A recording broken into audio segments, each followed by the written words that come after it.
Isabel Mega, já entre nós aqui, Mega, quando o ministro, decano da Corte, Gilmar Mendes, fala do contexto, a grande questão é que esta discussão começou antes do caso Master. Ela começou logo ou pelo menos a proposição foi externada por Fachin logo no discurso de posse. Ela ganhou maior aderência, ganhou maior importância, maior repercussão justamente à medida que vieram à tona informações relacionadas à ligação de alguns ministros com todo esse entorno, com toda esta reia sob investigação do caso do Banco Master, não?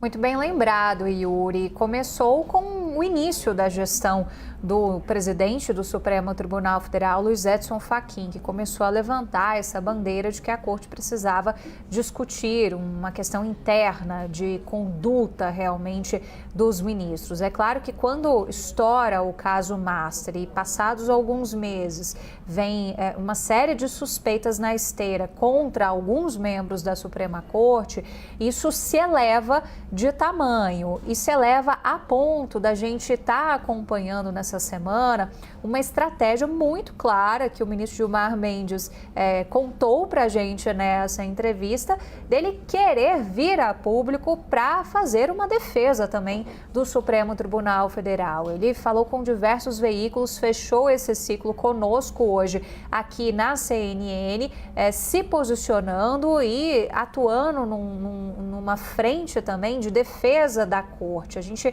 abriu essa entrevista perguntando para ele justamente isso, sobre o porquê dele dar essas declarações, se isso de alguma maneira não ofuscava também o próprio trabalho do presidente do Supremo Tribunal Federal. E ele deu uma explicação sobre como que o Supremo funciona como uma espécie de parlamentarismo, é um colegiado para se diferenciar um pouco do que seria um regime presidencialista em que só um ministro fala pelos outros. Não, ele quis puxar também a prerrogativa dele, como decano da Corte, de falar em defesa da Corte diante de tudo aquilo que está sendo colocado.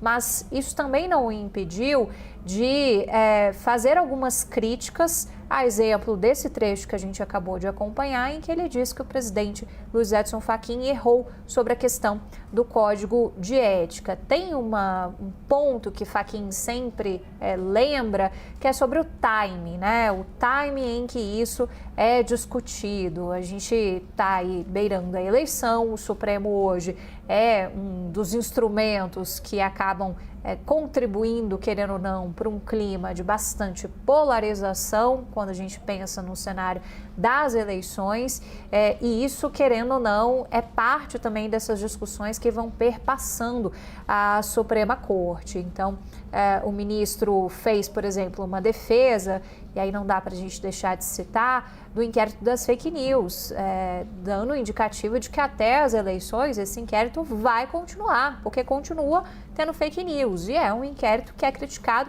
desde o início dele, 7 anos atrás, até pelo formato, um inquérito de ofício, né, em que a própria vítima, o próprio Supremo Tribunal Federal, decide por si só, sem ser provocado, instaurar esse inquérito que já dura bastante tempo.